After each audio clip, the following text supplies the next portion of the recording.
Assalamualaikum warahmatullahi wabarakatuh. Perkenalkan, saya Rahma Arifna dengan NIM 2007593 dengan prodi Pendidikan Kesejahteraan Keluarga dengan dosen pengampu Dr. Afdal MPD Cons. Baiklah, materi pertama yang kita bahas yaitu pengertian intelijensi dalam belajar. Yang pertama, menurut Walters and Gardner, intelijensi merupakan suatu kemampuan yang memungkinkan individu memecahkan masalah atau produk sebagai konsekuensi eksistensi suatu budaya tertentu.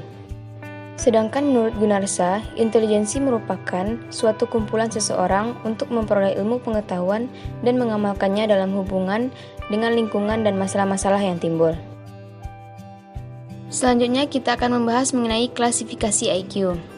Klasifikasi IQ sendiri berbeda untuk setiap metode tes yang digunakan.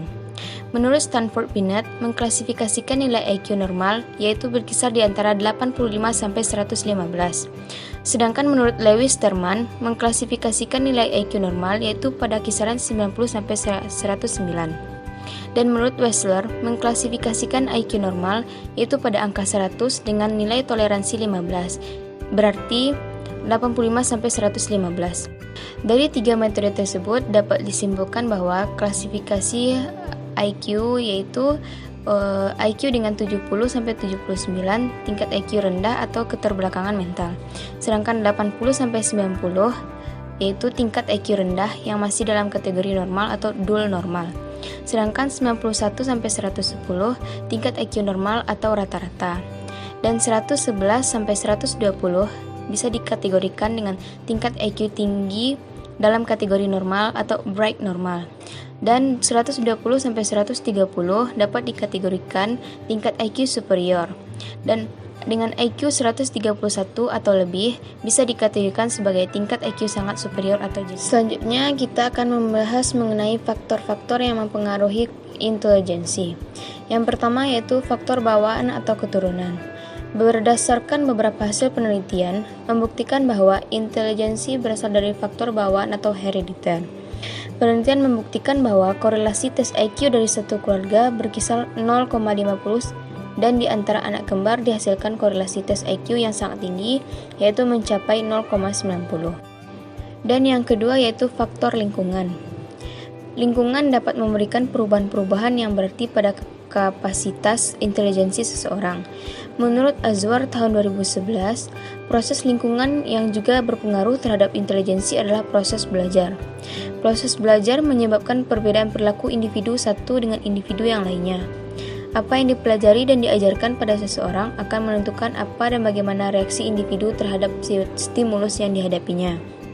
Selanjutnya kita akan membahas mengenai macam-macam intelijensi. Yang pertama yaitu kecerdasan linguistik atau linguistic intelligence.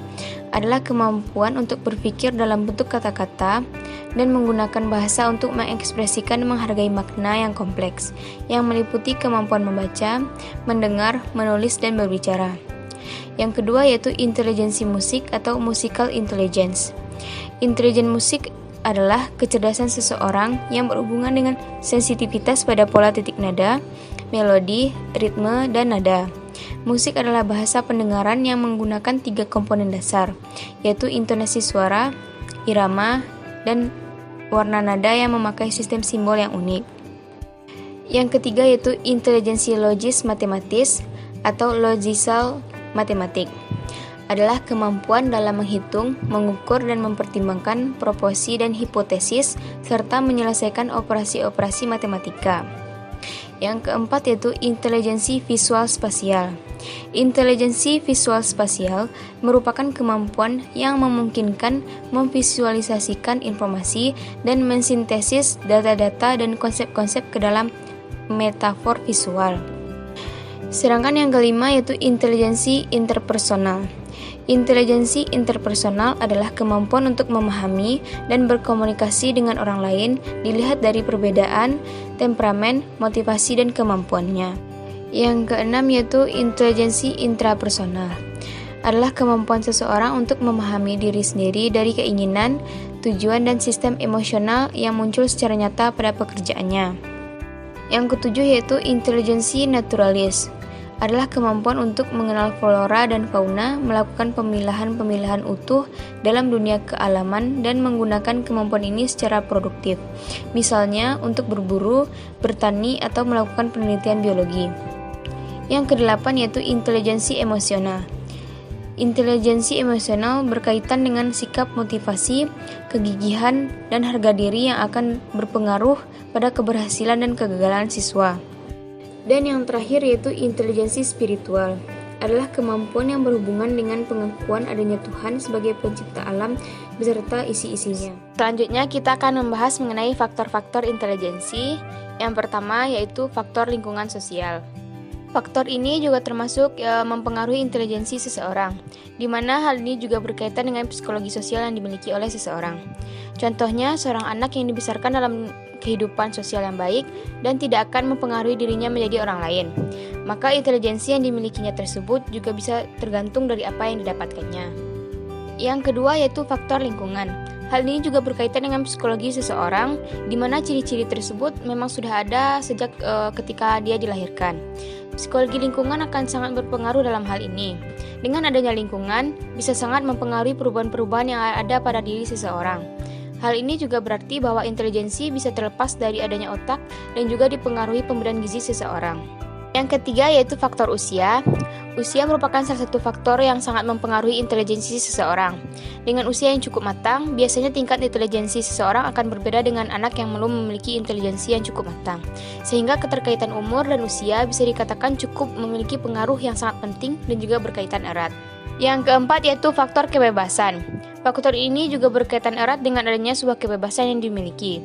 Misalnya, adanya metode yang dilakukan dalam melakukan pemecahan masalah, dan juga ketika kita memiliki hal-hal yang bisa dilakukan dengan penyesuaian dan juga kebutuhan yang dimiliki.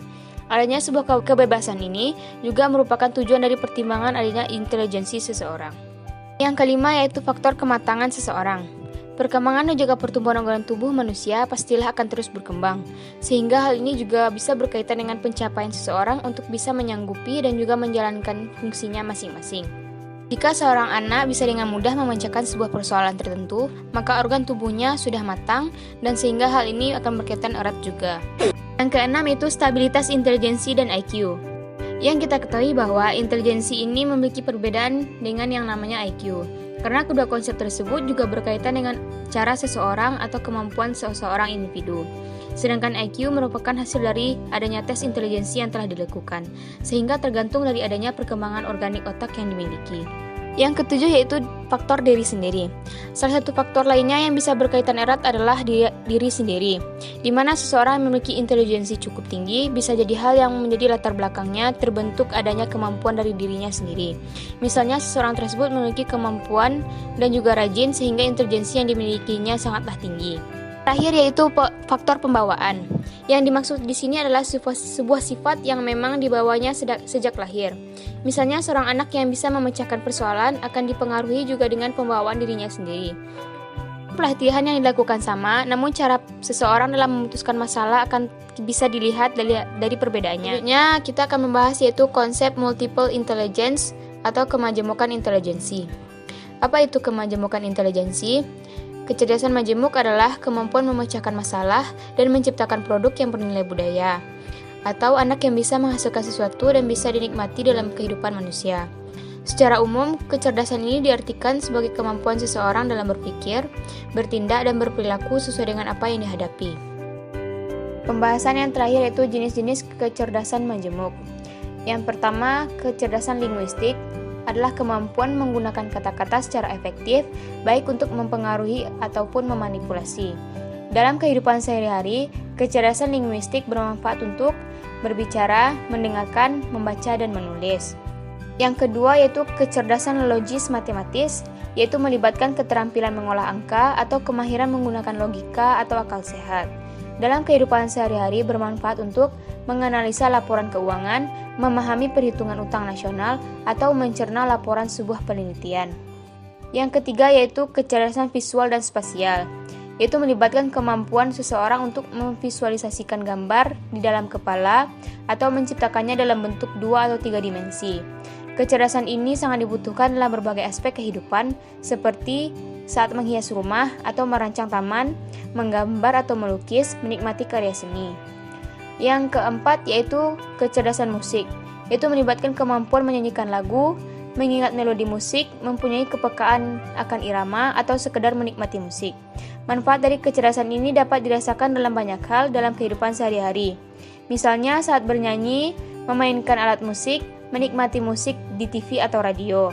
Yang kelima yaitu kecerdasan interpersonal, yaitu melibatkan kemampuan untuk memahami dan bekerja dengan orang lain. Kecerdasan ini melibatkan banyak hal, misalnya kemampuan berempati, kemampuan memanipulasi, kemampuan membaca pikiran orang, dan kemampuan berteman. Selanjutnya yaitu kecerdasan intrapersonal, adalah kecerdasan memahami diri sendiri, kecerdasan untuk mengetahui siapakah diri saya, untuk mengetahui apa kekuatan dan kelemahan saya, dan juga merupakan kecerdasan untuk bisa merenungkan tujuan hidup sendiri dan untuk mempercayai diri sendiri. Yang ketujuh yaitu kecerdasan kinestik, adalah kecerdasan seluruh tubuh dan juga kecerdasan tangan. Dalam dunia sehari-hari, kecerdasan ini sangat membutuhkan, misalnya membuka tutup botol, memasang lampu di rumah, memperbaiki mobil, olahraga, dan berdansa. Yang kedelapan yaitu kecerdasan naturalis, yaitu melibatkan kemampuan mengenali bentuk-bentuk alam di sekitar kita. Dalam kehidupan sehari-hari, kecerdasan ini sangat dibutuhkan untuk berkebun, berkemah, atau melakukan proyek ekologi. Dan yang terakhir yaitu kecerdasan eksistensial, adalah kemampuan dan kepekaan seseorang untuk menjawab persoalan-persoalan terdalam mengenai keberadaan manusia. Sering muncul pertanyaan-pertanyaan dalam diri sendiri, mengapa aku ada? Apa makna dari hidupku ini? Bagaimana seseorang bisa mencapai tujuan hidup yang sejati? Mengapa seseorang harus mati? Bila mati sudah kemana? Hal-hal tersebut merupakan kecerdasan eksistensial. Baiklah, sekian presentasi mengenai materi intelijensi dalam belajar.